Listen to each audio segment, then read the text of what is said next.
Introducing National Streaming Sports, live and on-demand sports talk programming that you can access 24/7. For the premier sports talk experience, tap into our Roku channel. Start your mornings with Mac and Jack covering all the weekend sports action. Then pour a cup and enjoy all the sports you can drink on the Coffee and Sports podcast. At midday, talk sports from east to west on the Coast to Coast podcast. Followed at night by some hot girl talk with Prim and Proper Sports featuring Sonia Pearson. Talk boxing on the Gloved Fist. Yankee fans tune in for Start Spreading the News. And there's more on the College Sports Huddle and Sports Scope with Robert Butler. There are 20 podcasts in all and 70 weekly shows giving us a 3.4-star viewer rating. To find us on Roku TV, search for National Streaming Sports on the Roku search bar. Click on the logo and you're in. National Streaming Sports, live and on-demand sports talk for America.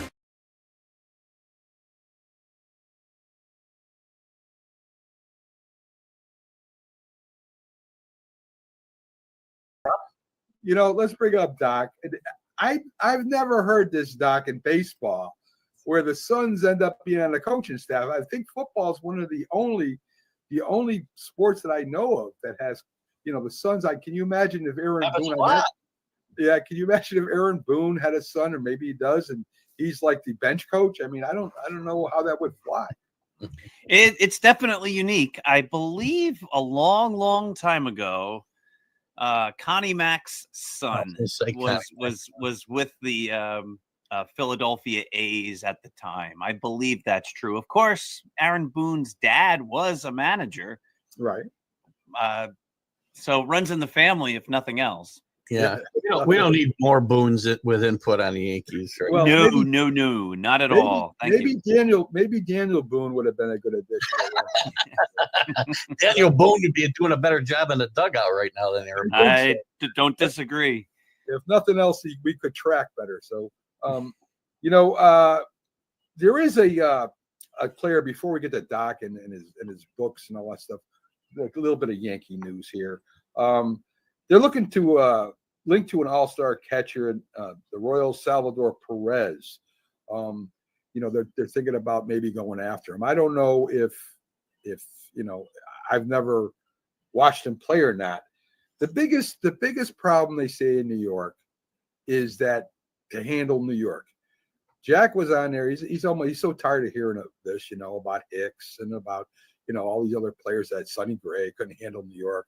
So that's why they went on and played better. He feels that maybe if they just left him alone, that maybe, they would turn it around a little bit. And you can't deny Hicks is doing really good in Baltimore, guys. So what do you think about that? Go ahead, Doc. I've spoke a lot on this show. Go ahead. All right. Thanks, Keith. Listen. I have an article coming up on Start Spreading the News at noon today. And I've been saying this for weeks, if not longer, that it's time for the Yankees to sell. And so I'm going to get to your answer in a roundabout way. There is this belief, like I think the Yankees ought to sell Giancarlo Stanton, trade him. They should trade everything that they possibly can. It's time to retool and reload for next year. But every time I mention that the Yankees can trade Giancarlo Stanton, somebody comes back and they go, he's got a no trade clause.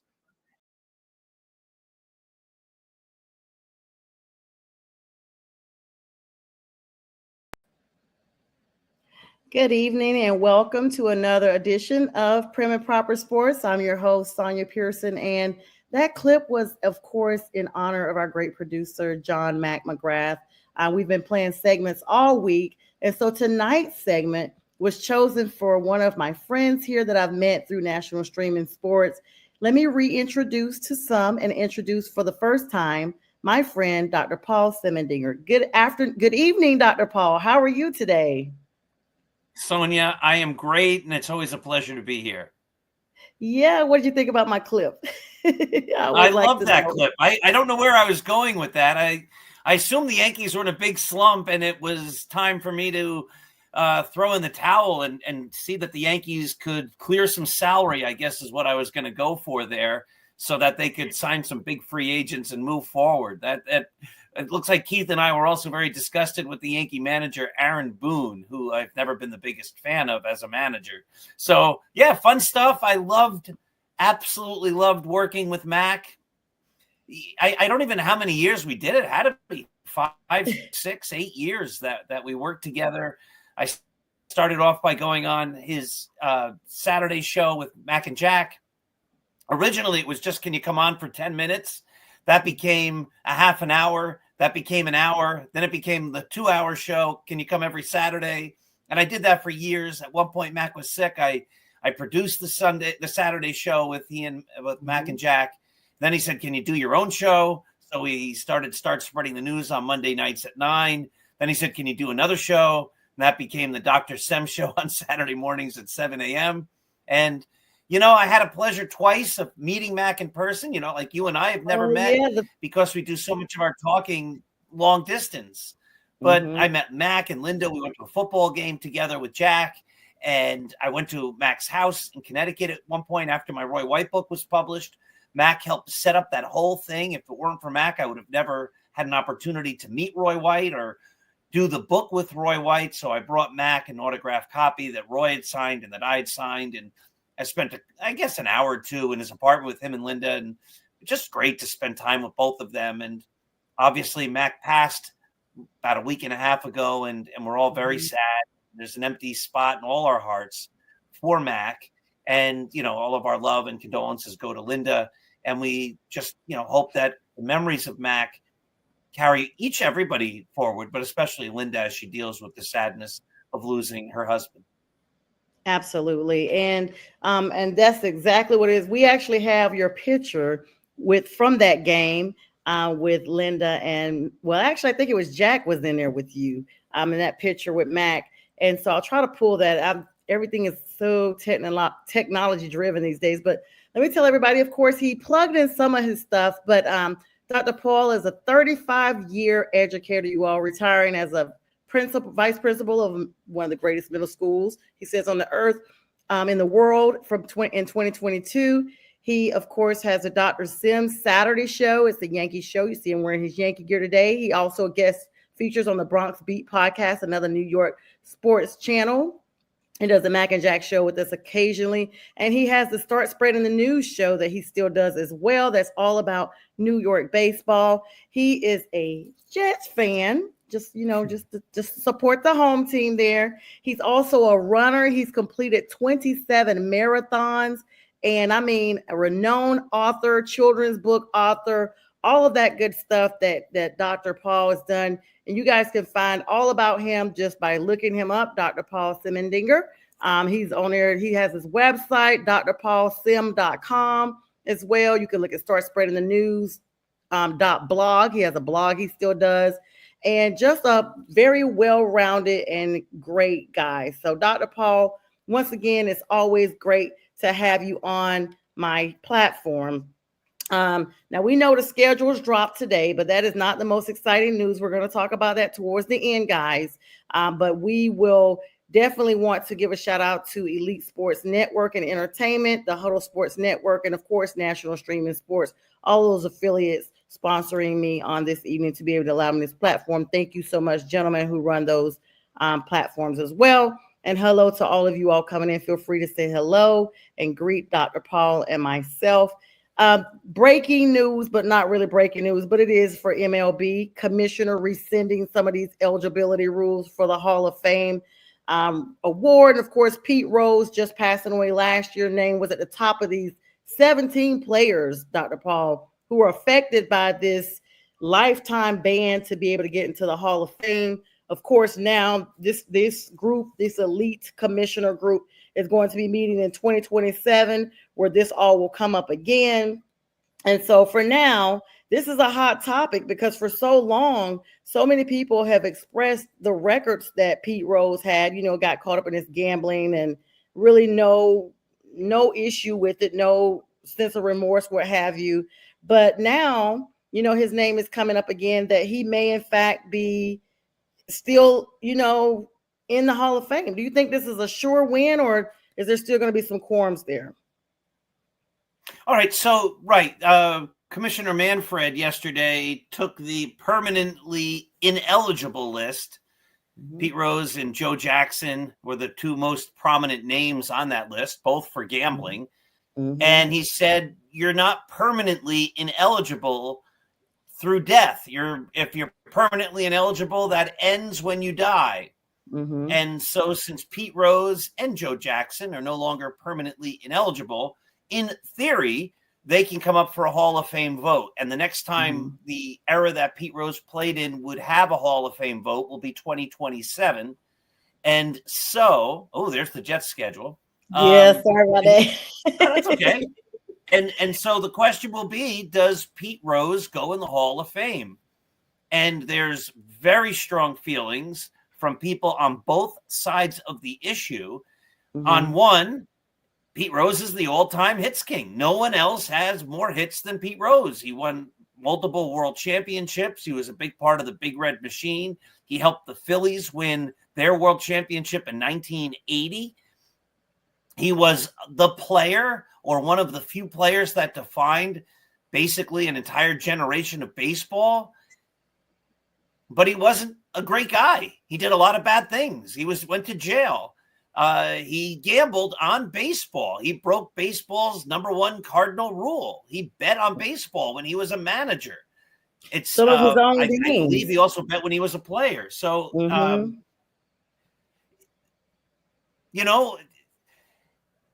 baseball has a hang up, and I don't know how to rectify that hang up. I don't know how to fix that hang up, but there is a morals clause as one of the stipulations for being in the Hall of Fame. Yep. And there are players in there that have fallen short. There are owners in there who have fallen short. Pete Rose falls short. But then you get into the argument of, if you put a bad guy in, or a guy who did wrong things, does that mean you have to let the next wrong guy do, or can you hold a standard at some point? So it's going to be a big debate. It's not going to go away. If they kept him permanently ineligible, the debate would be, should you make him eligible? Now that he's eligible, the debate will be, when his name comes up in 2027, I think it's in December that they'll vote. So we have about a year and a half before that's even going to happen, if he's even put forward in that committee. But then the question will be, does his body of work as a player overshadow other big mistakes he made, including gambling on baseball? And does that mean he can go in the Hall of Fame? And is the Hall of Fame a place where we recognize the greatest players, regardless of other things? Or is it a place that we recognize the greatest players who also meet a standard of character, a character standard?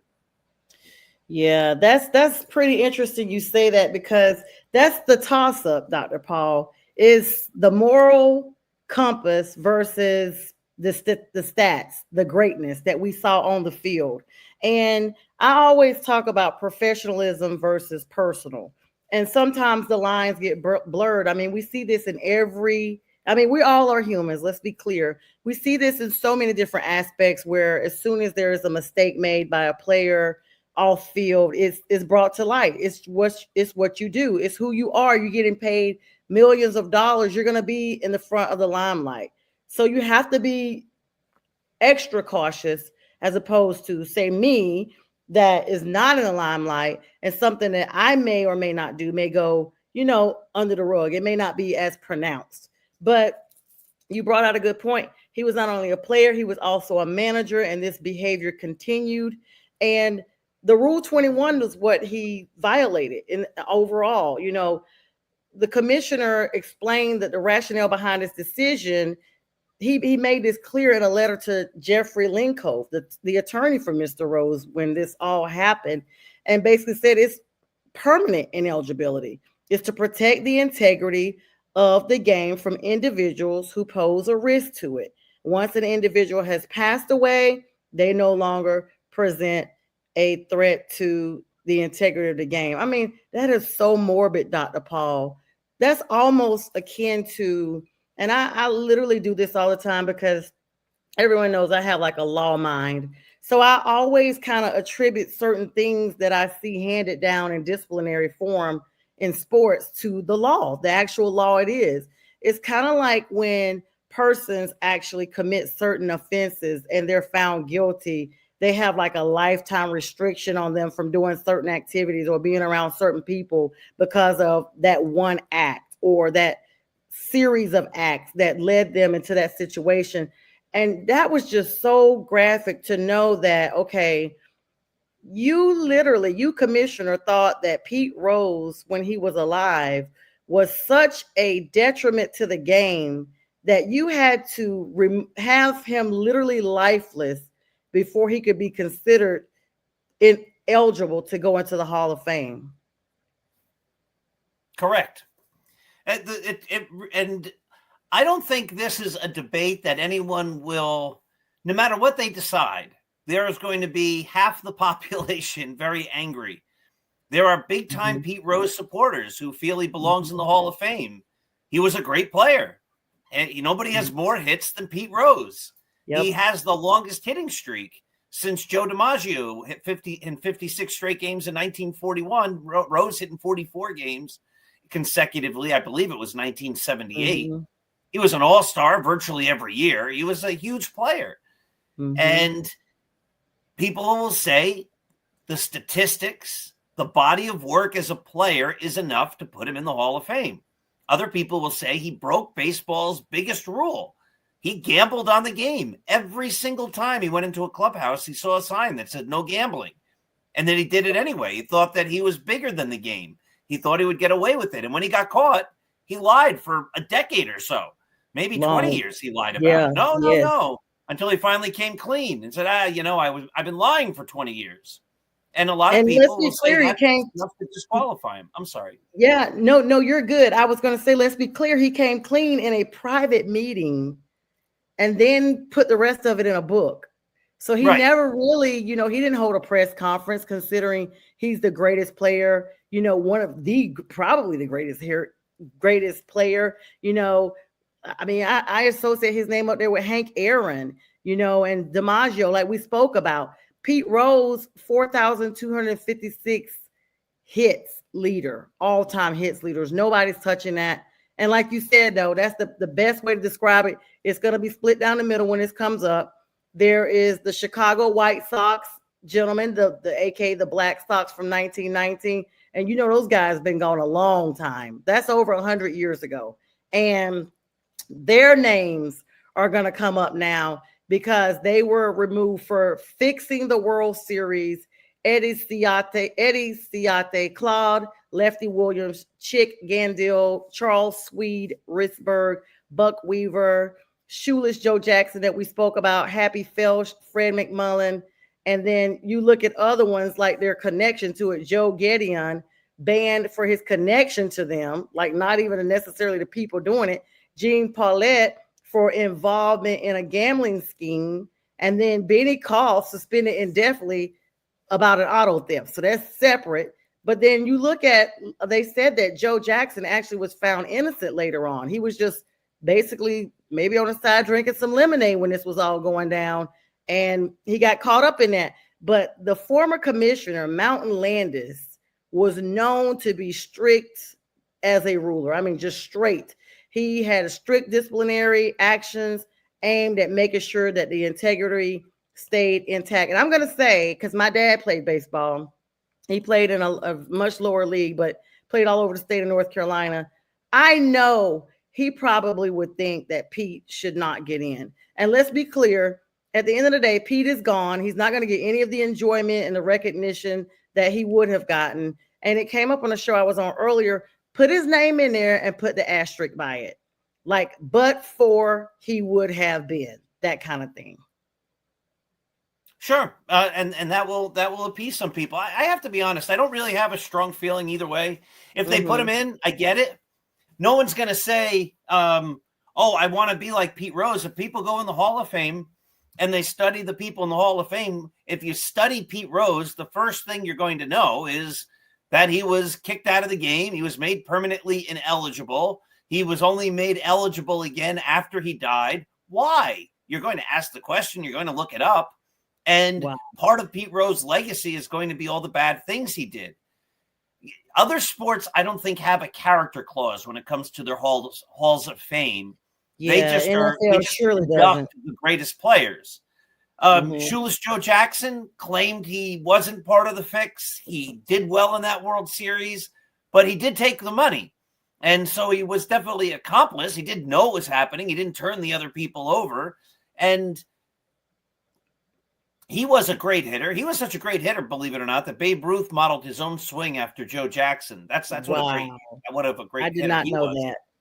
that. But again, he was involved in a huge gambling scheme that really hurt the integrity of baseball. I think the other thing that makes the whole situation with Pete Rose just a little bit more murky and less clear to everyone is today, baseball, all the major sports, but baseball has a close connection to a host of gambling sites.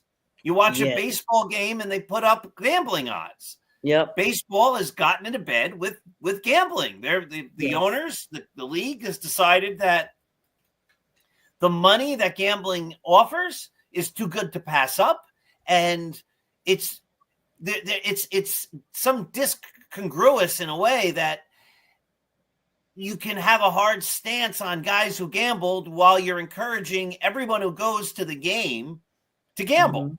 Like, if you're going to say gambling is bad, and I believe it is, and I believe it's going to hurt the game and ruin the game, ruin all the sports. There's going to be a scandal that's going to ruin each of the sports individually because the money's just too big. And when the sport itself promotes it, then you're just asking for trouble, and it's going to hurt the game in a very direct way. One of these days, somebody's going to get caught up in a big scandal. They're going to find out that certain games weren't legit, and so that's why Mountain Landis, all those years ago in the 1920s, just said, no, anybody involved in the Black Sox scandal, they're out forever. And he drew that hard line, and then Pete Rose crossed it. So, yeah, it's going to be something we're going to be talking about. If he gets on the list for 2027, people will be outraged. If he gets in, people will be outraged. If he doesn't get on the list, people will be outraged. If he gets on the list and doesn't get in, people will be outraged. The question is never going away. So whether or not Pete Rose is in the Hall of Fame, people are going to talk about Pete Rose and the Hall of Fame endlessly for just like they're still talking about Joe Jackson over 100 years later. Yeah, you're never gonna be able to please people. That's what my grandmother used to say. Somebody's gonna want it to rain, somebody's gonna want the sun out. It's never gonna be 100% pleasing. I mean, Dr. Paul, you are an educator. You still are an adjunct professor for a couple of schools as well. I mean, I'm sure that once you're an educator, you're just an educator for life. It's in who you are. A lot of these states that have these gambling sites up, they'll say that a lot of it benefits the education that the states receive, certain funding, what have you. I never really put those two together. And I don't really think it's the best example of saying that it's okay to gamble, honestly. No, I that's just a justification. They make statements like that for all sorts of things. This money can go to that, or it might go to that. I don't know enough about how any state allocates their gambling funds or their lottery funds or anything like that.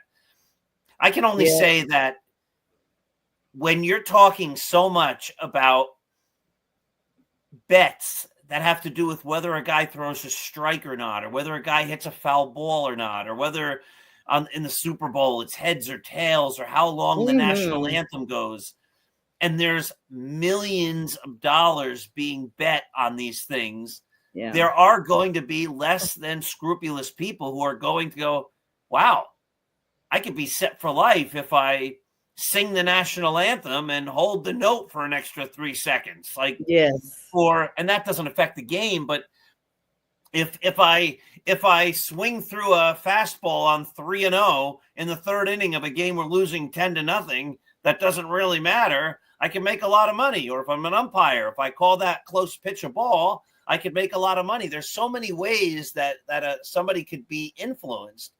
And once that happens, it's going to be hard then to believe anything you're seeing. And the reason we watch sports, I believe, is because we're seeing athletes do things that we cannot do. oftentimes that we wish we could do. And we delight in the idea that they're playing these sports at the highest levels and it's legitimate. If we think it's fake, there's no reason to watch. Right.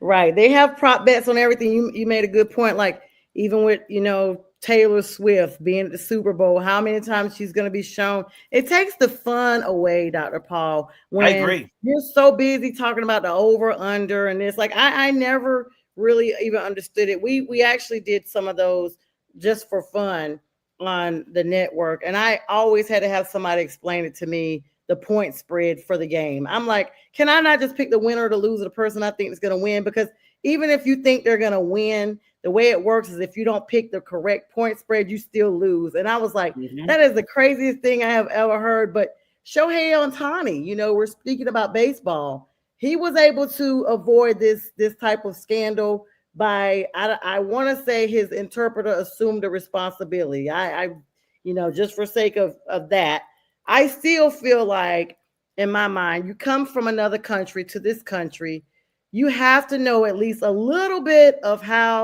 what's going on around you, the English language and all of that to know whether or not something is not going the way it should go.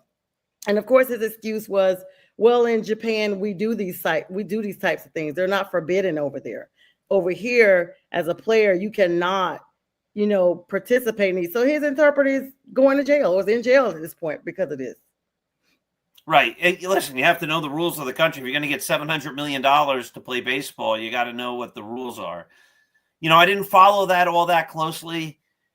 Whatever it was, they said the interpreter was doing it, but the interpreter had access to Ohtani's own money. So yes, it seems like Ohtani's money was being part of it. And right. Look, if that had shaken out just a little bit differently, baseball would have lost one of its two biggest stars. I think the two biggest stars in the game are Ohtani and Aaron Judge.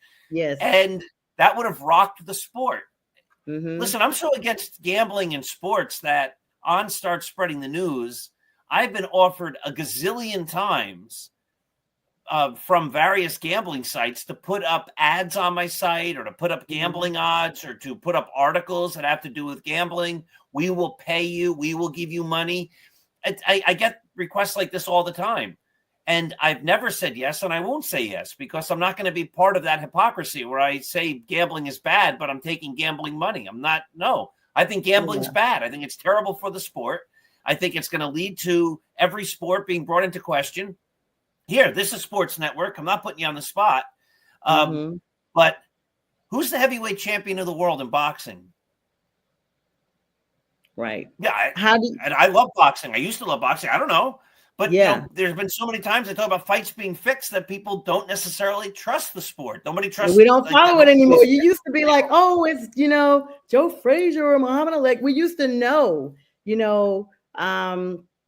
just don't know anymore. Loses its integrity. It's nobody cares, and that's going to happen. Lord Mayweather, like you just don't know because, like you said, the integrity. So, all right, this is where we're going to pause and play my little commercial here for the Huddle Sports Network. And Dr. Paul, when we come back, we're going to talk about your Yankees, the news with that. And of course, we will then wrap up with just a tidbit about your schedule and see what you're thinking about after we go through your schedule a little bit.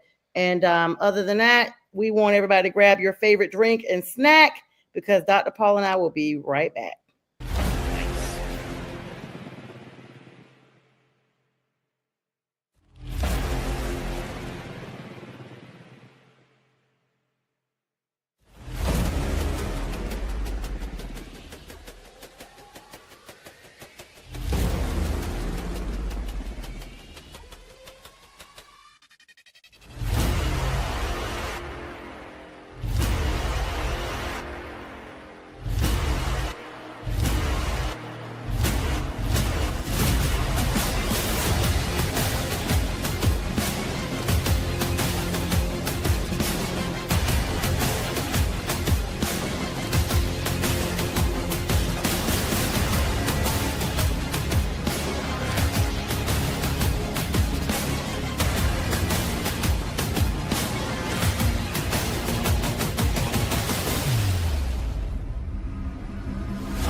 This is a Huddle Sports Network broadcast. You can find us on Roku TV, Amazon Fire TV, Facebook, and of course YouTube. Get all your NFL news here first. All right, Dr. Paul and I are back. Of course, shout out to the Huddle Sports Network. Thank you guys so much for letting me get on your platform. This is Dr. Paul Semendinger, and we are getting ready to go into our next segment of the show where we talk about his beloved New York Yankees. Dr. Paul, sit back a little bit so everybody can see your jersey you're wearing. We can see your Yankees logo. There it is, guys.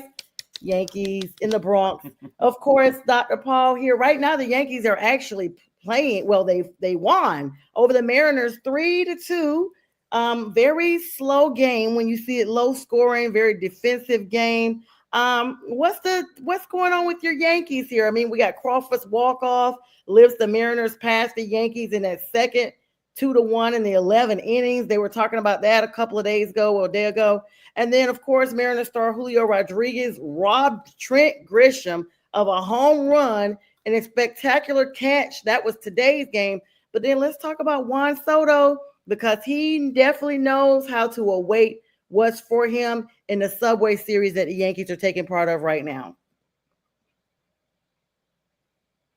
That's a lot of things. So the Yankees just completed a 9-game road trip on the West Coast. They played the Padres, they played the A's, and then they played the Mariners. They went 6-3. They won 2 out of 3 in each of the series. And you can't really do better than that, especially when you're an East Coast team going to the West Coast. Before that, the Yankees were a little bit lethargic, but they have one of, if not the best record in the American League. If not, they're right there with the Tigers and the Guardians. The Yankees have some weaknesses. They've had some big injuries, like Garrett Cole, the race starting pitcher. He's out for the year. Luis Gil, who won the Rookie of the Year last year, he's been out all year.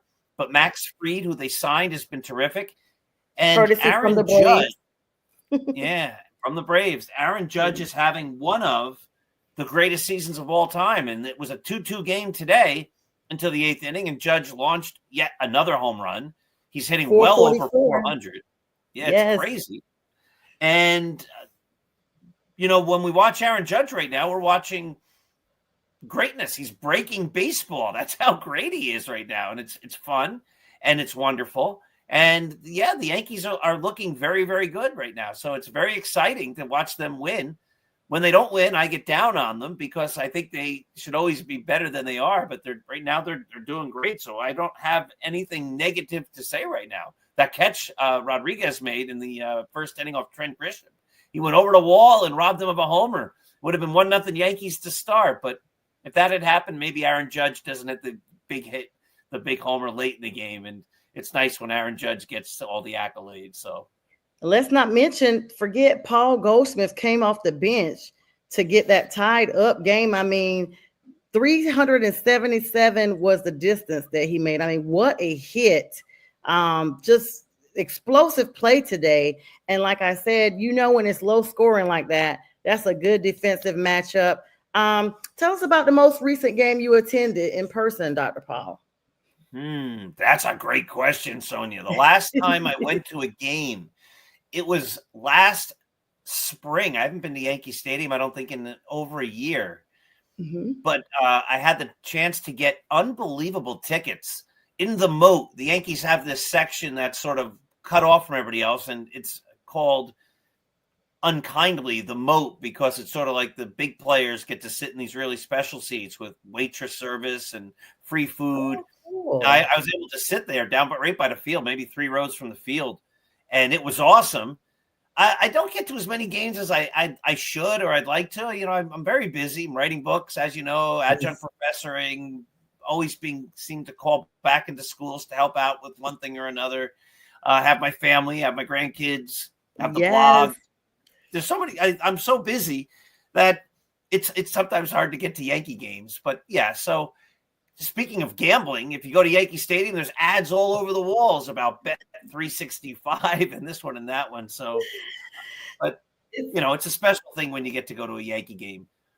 It's so wild. I was actually in New York in 2021 and did not realize I was walking, Dr. Paul. Like, I decided I was going to get some steps in, You do not want to know how far I walked. Everybody that I tell the distance, they're like, girl, I didn't know that. Like, so I took the train. I was in Lower Manhattan. I took the train over to Bronx because I wanted to see where Big Pun was from and all that, their area. They have a mural of Big Pun on a wall. I have a picture. I think it's 187th Street and something. And they basically said it's down by some fire department. You know, it's my first time going there. I walked from there all the way out to Yankee Stadium. That's like 20 blocks and 25 blocks. Yes, and that's real blocks. It's not just like it's everybody was like, girl, like I walked so far, Dr. Paul, I had to stop and buy another pair of shoes because the shoes I had on were just some casual sneakers. They weren't like really walking sneakers, and it was hot,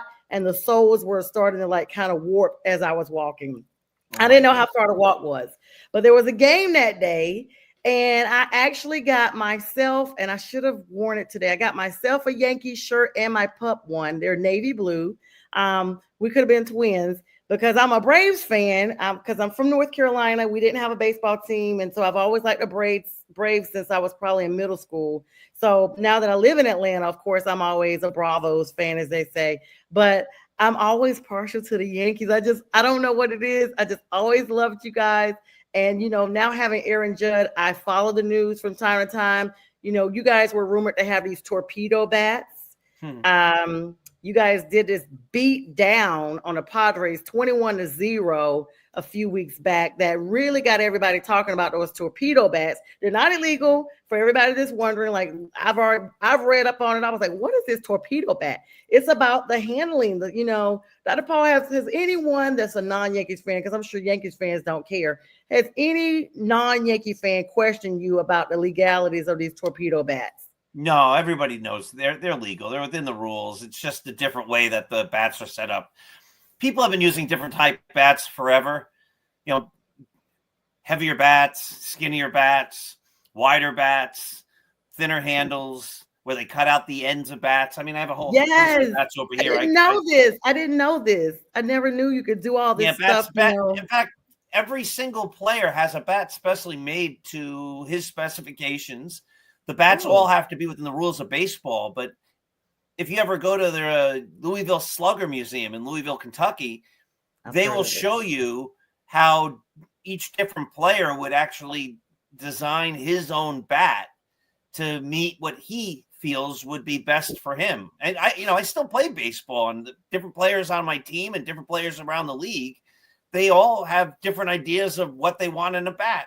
That's part of what it is. Just like people have different size gloves, they have different types of bats. Wow. And you know, what's funny, I did a road trip years ago and I passed by that museum. It wasn't open when I was driving by. I was with a group of other people. But it's so funny you said that, because that's got to be a warranted trip now, because that holds such historical value. And if they're telling about all that, I need to definitely be in the know. Now, I want to talk about a little bit of news regarding you guys. I mean, the Yankees definitely up there. However, Oswaldo Cabrera, ankle injury during the last game here. How big of a difference maker is he going to be for being out while he recuperates here? He's actually fractured this ankle, so he's going to be on IL. Mm-hmm. Yeah, he'll be out for a long time. The word on the street, the way everyone's reacting to the news, is they're reacting to Oswaldo Cabrera being a decent human being, a great person, a great teammate, a guy who will do anything to win, a guy who is always smiling, a person who cares about his team and his teammates, a terrific human being. And it's always sad when something unfortunate, like a terrible injury that's going to keep him out for a long, long time, happens or occurs. As a baseball player, and you were talking about, it's morbid to talk about, like, you're out of the game until you're dead, right? Like, there's that was so bad. I was like, what? Yes, it's sort of the same thing here. It's like, it's not nice to speak ill of people when they're in an unfortunate situation. But as a baseball player, as a hitter, Cabrera hasn't been all that great. He doesn't really hit well against left-handed pitching.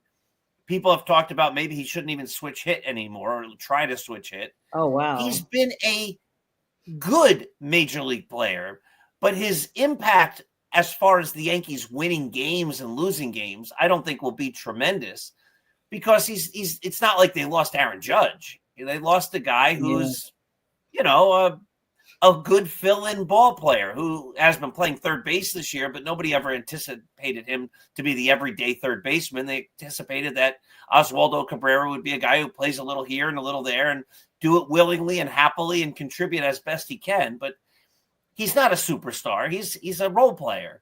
He's a great person, a great teammate, but he's a role player as far as wins and losses go. Yeah, that's and like you said, I like how you brought that out. Like, okay, this is who he is, in the bigger scheme of things. Like he maybe missed, it's kind of like the comma in a sentence.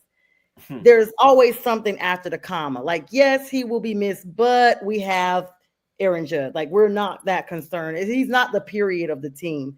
Speaking of, you guys have reactivated, and I hope I pronounced his last name correctly, DJ LeMahieu. Yep, LeMahieu. Yes, off of IR. Similar situation. He wasn't in the starting lineup for yesterday. He played today, got his first hit today. Very good, very good. 36 years old, was on IL since last season after having multiple injuries. Strained left calf, just 2 games into the spring training.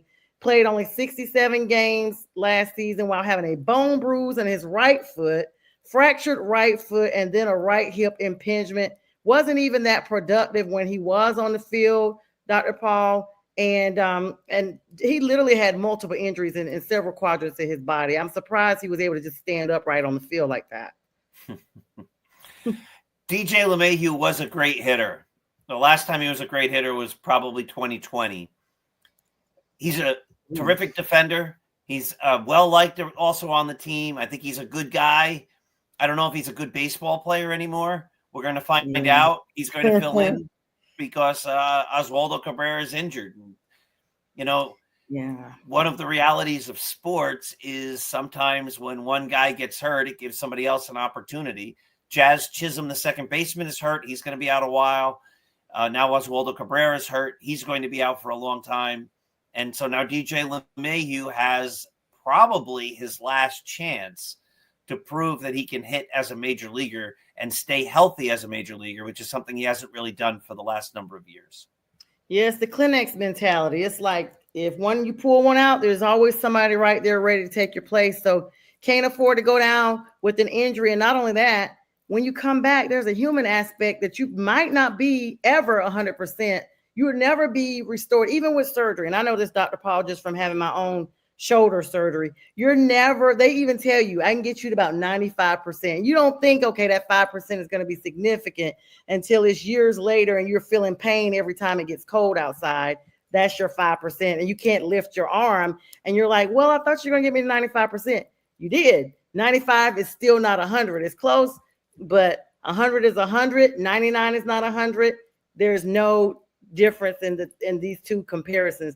Now on Friday, you guys get the Battle of New York, as I like to call it. You guys will be facing the Mets at 7:05. I mean, I know that game has got to be well attended with basically all of New York. It'll be a sellout. Yes. Yeah. And of course, you brought up Juan Soto. Yes. I am going to be one of the very few Yankee fans that will say this.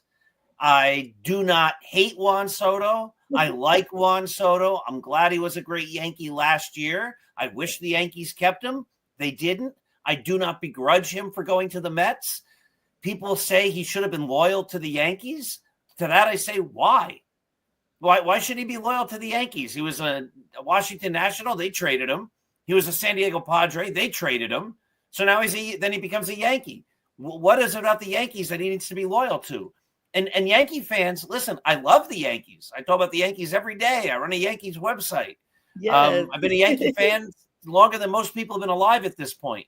That being said, there's a hypocrisy when Yankee fans say he should be loyal, and then we go out and we sign a guy like Max Fried. Well, wait a minute. Shouldn't Max Fried have been loyal to the Braves? Yes, we were devastated about that. Him? Just like Freddie Freeman going to the Dodgers. I'm still not over in either one of those two.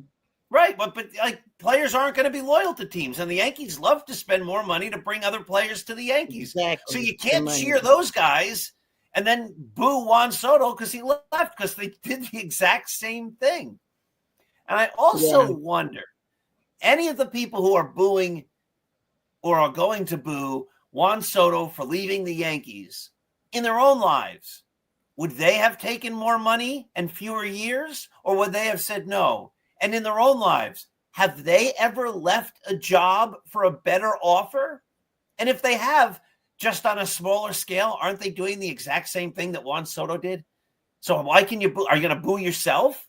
Did you take a new job? Did you get a promotion and go to a different company or whatever? If you ever did that, are you going to boo yourself in the mirror because you took a better opportunity or something you felt was a better opportunity? I don't think so. So why is Juan Soto held to a different standard? No, I like Juan Soto. I hope he does great for the Mets. Hope the Mets lose. I want the Yankees to win. But I hope Juan Soto's great. I wouldn't mind if he wins the MVP every year for the rest of his life and goes to the Hall of Fame. That'd be great. When he was a Yankee, he played great for the Yankees. And what more can you ask?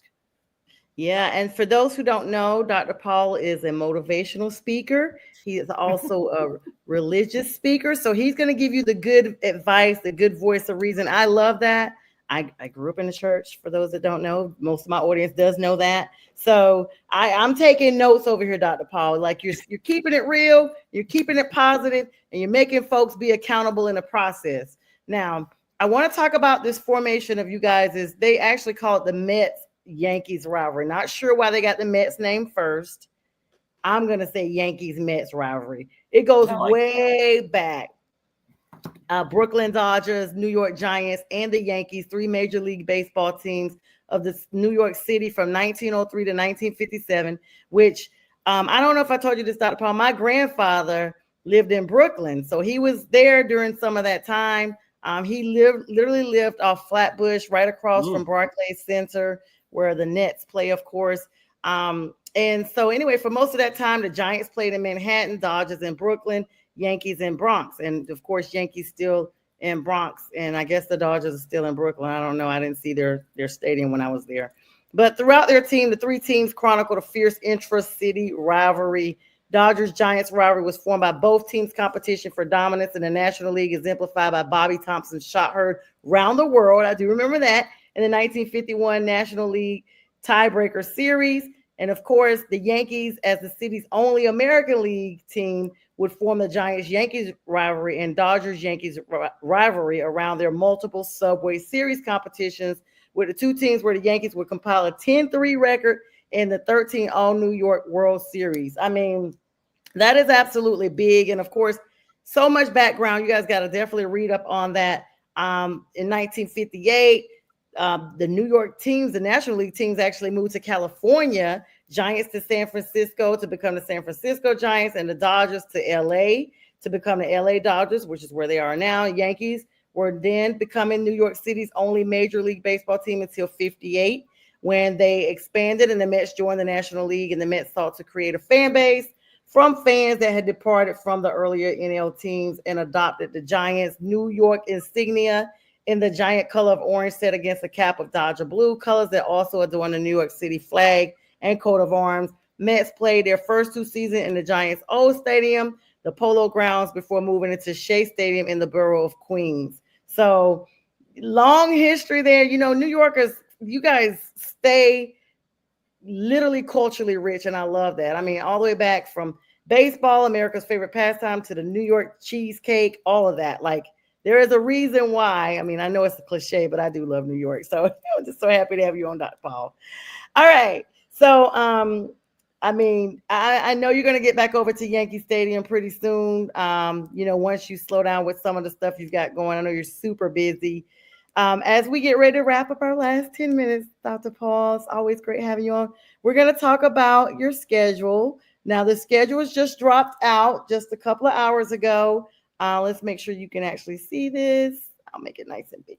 So I know you are Yankees all day, every day, but I will just have you take a small look. We'll run through this and just get your guess on what you think the Jets finish out this season. I mean, they don't have Aaron Rodgers, a.k.a. the Queen. I'm sorry, I'm not a Rodgers fan. I think he really was detrimental to the Jets franchise. The morale was absolutely bad. I mean, I watched you guys on Hard Knocks before Rodgers came.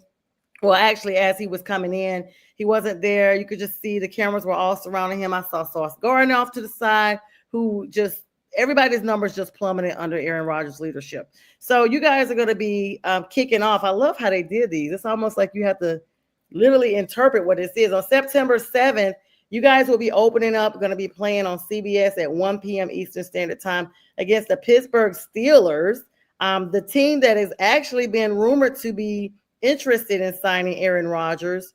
So it's possible, I mean, that he's still out there dangling. I don't see them going with Will Howard, who they got in the draft, and they've just ranked him as having not the best accuracy. So they're still in quest for their quarterback. Then, of course, you got the Bills, Tampa Bay, which is from the NFC South, Fins, Cowboys, Broncos. You got my team. I didn't even realize you guys are playing the Panthers on October 19th. Okay. That game we'll talk about. And you're going to be playing the Bengals on 10/26. November 9th, looks like that's the Browns, Patriots, Ravens, Falcons. It looks like you guys are playing the NFC South this year because, you know, every year you have your own divisional players, and then you got that one other division you're playing. So you guys are playing the South because I see Falcons and Saints, and then wrapping up Week 18, the Buffalo Bills. So you guys are playing them. That's your division. What are your thoughts on this schedule? Anything stand out to you, Dr. Paul? I'm trying to look at that game with the Carolina Panthers on Yes. the 19th. Yes. No, it's at home. It's a game in New Jersey at MetLife Stadium. I was trying to decide if that was a home game or an away game, but you guys will be coming up here. Oh, yeah, I guess the green is you guys are home. Yeah, that makes sense. Green is home for you guys. It's going to be fun opening week if they do play against Aaron Rodgers. That would be exciting. Just a quick look. I would bet everything. I don't bet, obviously. We talked about that. Yes. Figuratively, I would bet everything on the Bills the second week. I think the Steelers are always very good. As a Yankee fan, I expect and want the Yankees to win all the time. As a Jets fan, and I'm only a partial Jets fan because it just hurts too much to really be all in as a Jets fan because all they do is lose. Oh, I can identify. I know. Lose, and they don't do it in a nice fashion. The Jets will make you believe they're going to win. They're going to do whatever they can to make you give up every last negative thought you have where you go, you know what? All right, I don't believe. All right, you got me believing. And then they will pull the rug out. That's the worst type, Dr. Paul. That's the worst type when you're all in and they get your trust back. I've been there. Yeah, and they do it all the time. Yes, they do it all the time. So I don't see them getting off to a great start. The Steelers will probably beat them. The Bills will probably beat them. Week 3 is against the what is it? Is that the Buccaneers? Week 3 is the Bucks. Yes, Baker Mayfield and company coming up from the South, and that's in Tampa. Yes, that could be trouble. Yes, Baker Mayfield. The Cowboys. I don't think the Jets ever beat the Cowboys in Week 5. Oh, you guys have got to win that one. You guys have. If you don't win no other game, please beat those girls. They call themselves them boys. Please beat those girls. You guys got Justin Fields, Dr. Paul. I mean, he is fresh and ready to prove that he's a starting quarterback because guess what? In my opinion, if he does not make it with the Jets, he may be somebody's backup, and it may be a backup because he's already had an opportunity to be quarterback number 1 now for this is his third team. It didn't work with the Bears, so he's there. This is his last chance. Or the Steelers. So this is really interesting because he came from the Steelers, so he's facing his old team in his opener, and 3 times the charm, and he's only been in the league like 4 years. So he's been in almost as many teams as he has been in the league. It's it's fun. Football's fun. when it comes to baseball, I just watch the Yankees. If you told me right now the greatest game in the world is on and it's the Brewers against the Cubs, I'd say, okay, not interested. I watch too many Yankee games to watch other teams play. With football, I root for other teams. Like, even though I'm a Jets fan, that third week when they play the Buccaneers, I like Baker Mayfield, and I like the story of Baker Mayfield. And there'll be part of me watching that game, especially if the Jets have already 0-2, where I'll say, hey, you know what? I wouldn't mind if Baker Mayfield wins and leads his team to another championship or whatever. No, because they're in my division. I don't want him to win. This is the thing. So that's I don't have that strong loyalty when it comes to football. In fact, if people say you can't be a Jets fan and a Giants fan, but if the Giants would ever be good again, if the Giants and the Jets are both good, I'm rooting for the Jets. But if they're not playing each other and the Giants get good, they'll get my interest. I'll say, hey, let's watch the Giants now. I'll be happy. That's because they're in two different divisions, AFC, NFC, and they're both from your city. They're both from New York. So for me, when people ask me why I can't root for Atlanta, because I lived in Atlanta, Dr. Paul, I've literally lived in Atlanta last year longer than I've lived in North Carolina. And I'm from North Carolina. I moved here when I was 26. I've been here 24 years this year.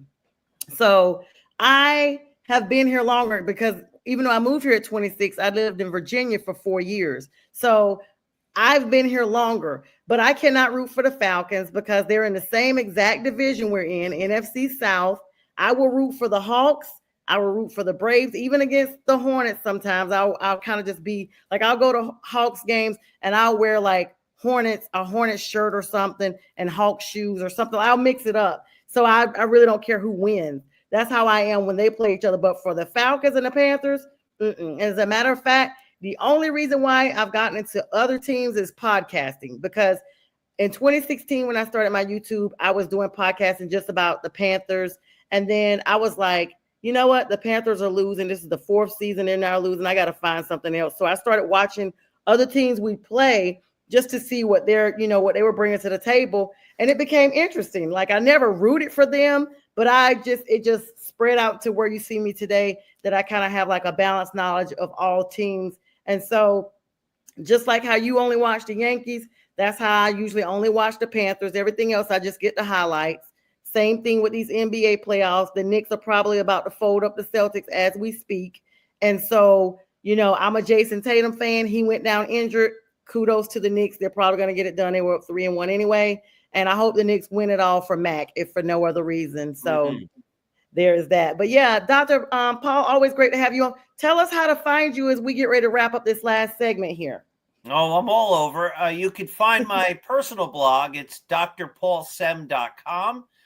And you find my Yankee site. It's startspreadingthenews.blog. Uh-oh. Oh, there you go. Now my Yankee site is startspreadingthenews.blog.